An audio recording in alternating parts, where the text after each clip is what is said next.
మర్రి golden diamonds ప్రారంభోత్సవ మరియు అక్షయ తృతీయ ప్రత్యేక ఆఫర్ గా VA పై ఫ్లాట్ 25% తగ్గింపు. మర్రి గోల్డెన్ డైమండ్స్, కుకట్పల్లి, హైదరాబాద్. హైదరాబాద్ నగర పోలీసులు ప్రత్యేక డ్రైవ్ మొదలుపెట్టారు. ఆపరేషన్ సేఫ్ స్కూల్ పేరుతో కూడా ఏదైతే విద్యా సంస్థల ఆవరణలో ఉన్నటువంటి పాన్ షాపులలో ఈ రోజు ఆకస్మిక తనిఖీలు నిర్వహించిన పరిస్థితి కనిపిస్తుంది. అందులో ప్రధానంగా నగర సిపి సజ్జనార్ గారు కూడా పాల్గొన్న పరిస్థితి. ప్రస్తుతం నాతో నగర సిపి సజ్జనార్ గారు ఉన్నారు. అసలు ఈ ఆపరేషన్ సేఫ్ స్కూల్ కి సంబంధించిన ముఖ్య ఉద్దేశం ఏంటో సార్ ద్వారా తెలుసుకుందాం. సార్ చెప్పండి, ఏంటి ఈ రోజు ఆకస్మిక తనిఖీలు నిర్వహించారు? ప్రతి ఒక్క పాన్ డబ్బా ఏదైతే స్కూల్స్ దగ్గర ఉన్నటువంటి పాన్ డబ్బాలను చెక్ చేశారు, ఏంటి దాని ప్రధాన ఉద్దేశం ఏంటి సార్? నగర వ్యాప్తంగా ఈరోజు హైదరాబాద్ నగర పోలీసు 558 పాన్ షాప్స్ పైన, దాదాపు 500 ఎడ్యుకేషన్ ఇన్స్టిట్యూషన్స్ దగ్గర ఉన్న ఈ షాప్స్ పైన తనిఖీ చేయడం జరిగింది. ఈ షాప్స్ అన్నీ కూడా 100 yards లోపలనే ఉండడం జరిగింది. గత ఒక వారం నుంచి మన డీసీపీసు, మన డీసీపీ హెచ్న్యూ, వైభవ్ వీళ్ళందరూ కూడా కలిసి చాలా సమాచారం కలెక్ట్ చేయడం జరిగింది. ఈ స్వయంగా మనం చూడడం జరిగింది. పిల్లలు ఎట్లా వచ్చి సిగరెట్ తీసుకోవడము, గుట్కా తీసుకోవడము, పాన్ మసాలా తీసుకోవడము, మిక్స్ చేయడము, అక్కడ ఉండి అందరూ కలిసి సిగరెట్ తాగడము. ఎందుకంటే ఈ సిగరెట్ అనేది, నికోటిన్ అనేది గేట్వే డ్రగ్. దీని నుంచే వాళ్ళు గ్రాడ్యుయేట్ అవుతారు. ఎట్లా స్కూల్లో వాళ్ళు గ్రాడ్యుయేట్ అయిపోతారు, దీంతో కూడా గ్రాడ్యుయేట్ కావడము. చాలామంది బానిసమయ్యే అవకాశం కూడా ఎక్కువ ఉంది. సో దాని దృష్టిలో పెట్టుకొని ఈరోజు నగర పోలీసు ఒక స్పెషల్ డ్రైవ్ కండక్ట్ చేయడం జరిగింది. దాదాపు 5,000 సిబ్బంది, GHMC ఆఫీషియల్స్, రెవెన్యూ ఆఫీషియల్స్ అందరూ కలిసి ఈ ఒక స్పెషల్ డ్రైవ్ని కండక్ట్ చేయడం జరిగింది. ఇప్పుడు మీరు చెప్తున్న దాని ప్రకారం ఏదైతే స్కూల్స్ కి 100 yards లోపల ఉన్నటువంటి పాన్ డబ్బాల పైన మీరు చర్యలు చేపట్టారు, అంటే దాని ఉద్దేశం ఏంటి సార్? మొత్తానికి 100 yards లోపల పాన్ డబ్బాలు ఉండొద్దనా, లేకపోతే పిల్లలకు అమ్మవద్దనా?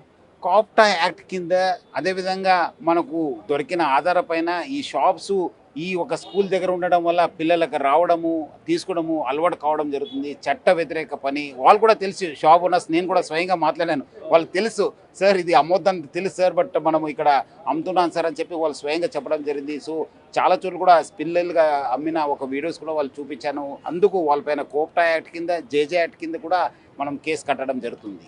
అంటే ఇప్పుడు ఆ స్కూల్ ఆవరణలో ఉన్నటువంటి పాన్ షాపులను మొత్తం తొలగించమని మీరు ఏమైనా ఆదేశాలు జారీ చేశారా? లేదు, అందుకు మనం ఇప్పుడు వాళ్ళందరికీ చెప్పడం జరిగింది. ఒకసారి కానీ 2 సార్లు కౌన్సిలింగ్ చేశాను. వాళ్ళు రిపీటెడ్గా ఆఫెన్స్ చేస్తే డెఫినెట్లీ మనం కన్సర్న్ వాళ్ళు కూడా చెప్పడం జరుగుతుంది. వాళ్ళు పెట్టుకోవచ్చు, వాళ్ళు బిస్కెట్స్, వాటరు, కూల్ డ్రింక్స్ అది అమ్మవచ్చు, కానీ ఇలాంటి నిషేధిత పదార్థాన్ని అమ్మడానికి అవకాశం లేదు. అది చట్ట వ్యతిరేక పని. సో ప్రజలు కూడా అర్థం చేసుకోవాలి. అట్లానే ఎడ్యుకేషన్ ఇన్స్టిట్యూషన్స్ కూడా చెప్పడం జరిగింది. ఎవరు అడిగినా మా పిల్లలు మంచి వాళ్ళే అంటారు. వాళ్ళు కూడా 100 yards CCTV పెట్టుకోవాలి, వాళ్ళు మానిటరింగ్ చేసుకోవాలి, ఎవరు పిల్లలు ఎక్కడ పోతారు. వాళ్ళు అంటున్నారు మా పేరెంట్స్ వచ్చి తీసుకెళ్తారు, వాళ్ళు వెళ్తారు, అది అంతా ఓకే, బట్ వాళ్ళు కూడా పెట్టుకోవాలి. వాళ్ళు కూడా విజిలెన్స్ సిస్టమ్ పెంచుకోవాలి, వాళ్ళు కూడా కలెక్ట్ చేసుకోవాలి, కౌన్సిలర్స్ పెట్టుకోవాలి. అప్పుడే ఈ అందరు కలిసి ఒక మనము డ్రగ్ రహిత నగరంగా తీర్చిదిద్దొచ్చు. సార్, గత వారం రోజుల నుండి కూడా పోలీసులు అందరూ గ్రౌండ్ లెవెల్లో ఎక్కడెక్కడ పాన్ డబ్బాల వద్ద వీళ్ళు కొనుగోలు చేస్తున్నారు అవన్నీ కూడా చెక్ చేసి మీరు ఈ రైడ్ స్టార్ట్ చేస్తారని చెప్తున్నారు. మరి ఏ పాన్ షాప్ వాళ్ళ పిల్లలకు అమ్మింది మీరు లైవ్లో చూసారు కాబట్టి గ్రౌండ్ లెవెల్లో పోలీసులు ఆ వాళ్ళపైన ఏమైనా చర్యలు తీసుకోవడం స్టార్ట్ చేస్తారా ప్రస్తుతానికి? డెఫినెట్లీ వాళ్ళపైన కూడా ఎవరెవరు ఉన్నారో వాళ్ళపైన కూడా మనము సీరియస్ యాక్షన్ తీసుకోవడం జరుగుతుంది. అది కూడా వీడియోస్ కూడా మీకు రిలీజ్ చేస్తాను, మీరు స్వయంగా చూడొచ్చు అది ఎట్లా వాళ్ళు అమ్మారు, అది కూడా మీకు చూపిస్తాను. డెఫినెట్లీ వచ్చే రోజు ఈసారి ఒకసారి స్పెషల్ డ్రైవ్గా కనెక్ట్ చేసి వాళ్ళ అవేర్నెస్ తీసుకొస్తాను. వాళ్ళతో కూడా మీటింగ్ చేస్తాను, వాళ్ళు కూడా తెలియపరుస్తాను, చట్టం ఏమంటుంది ఏమనేది కూడా మనం చెప్తాను, వాట్ ఇస్ ద ప్రాసెస్ అనేది. వాళ్ళు మారకపోతే మళ్ళీ రిపీట్ ఆఫెన్స్ కింద కేసు కట్టాల్సి వస్తుంది, ఇంకా సీరియస్ కేసు కూడా అయిపోతుంది. షీట్స్ ఓపెన్ చేస్తాను, వాళ్ళపైన కూడా నిఘా పెట్టడం జరుగుతుంది. సార్, నిజానికి బహిరంగ ప్రదేశాల్లో ధూమపానం నిషేధమని మనం ఎన్నో సినిమాల్లో, యాడ్స్లో, బస్సుల్లో అన్నిట్లలో కూడా వేస్తుంటాం.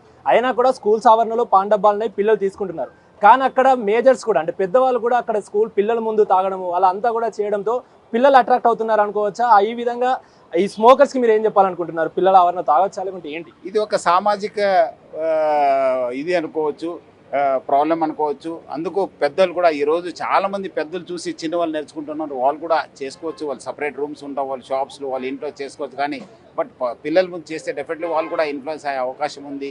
సో దానిపైన కూడా రాసి ఉంటారు, టొబాకో తీసుకుంటే మీకు డేంజర్ అనేది కూడా. సమాజం కూడా మారాలి, ప్రజలు కూడా మారాలి, అలవాట్లు ఉంటావు. ఇది చాలా వేలాది సంవత్సరం వచ్చిన హ్యాబిట్ ఉండొచ్చు, కానీ ఏదో ఒక టైంలో మనం మారాల్సి వస్తుంది. ప్రజలు కూడా గుర్తించాలి, అందరు కూడా గుర్తిస్తేనే మనం అందరు కూడా మారవచ్చు. అంటే పాన్ షాప్ ఓనర్స్కి మళ్ళీ అందరితో కలిపి ఒక మీటింగ్ నిర్వహించి దీనిపైన సరైన అవగాహన కల్పిస్తామంటూ కూడా మీరు చెప్తున్నారు. మరి స్కూల్ యాజమాన్యానికే కానీ లేకుంటే స్కూల్లో చదువుతున్నటువంటి పిల్లలకి ఎలాంటి అవగాహన కల్పించబోతున్నారు ఫర్దర్గా?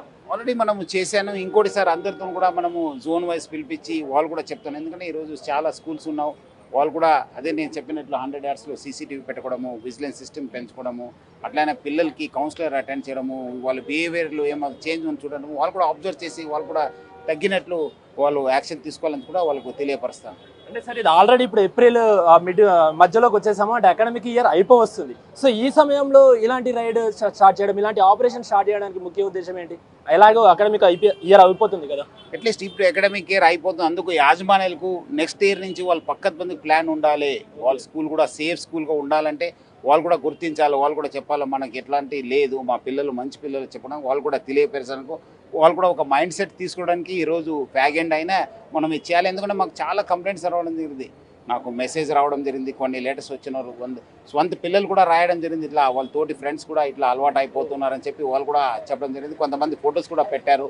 సో దాన్ని దృష్టి పెట్టుకొని మనము ఇప్పుడు స్టార్ట్ చేసి అట్లీస్ట్ నెక్స్ట్ 26-27లో ఒక సేఫ్ స్కూల్ ఎన్విరాన్మెంట్ క్రియేట్ చేయడానికి నగర పోలీసు, రాష్ట్ర ప్రభుత్వము ఈ ఒక యాక్షన్ తీసుకోవడం జరుగుతుంది. Thank you sir.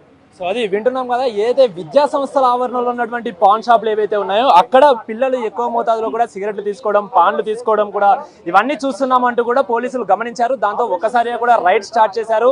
Operation safe school పేరుతో కూడా ఈ ఆపరేషన్ స్టార్ట్ చేసి మొత్తంగా అకాడమిక్ ఇయర్ స్టార్ట్ అవుతుంది కాబట్టి అందరికీ అవగాహన కల్పించే విధంగా కూడా ఆపరేషన్ స్టార్ట్ చేశాం. ఎవరైనా పాన్ షాప్ వాళ్ళు పిల్లలకి ఈ విధంగా టొబాకోకు సంబంధించినటువంటి వస్తువులు అమ్మితే కఠిన చర్యలు ఉంటాయంటూ కూడా నగర సిపి సజ్జనర్ గారు చెప్తున్న పరిస్థితి కనిపిస్తోంది. ఇప్పుడు శ్రీకాంత్, అక్రమిక్ టీవీ, హైదరాబాద్.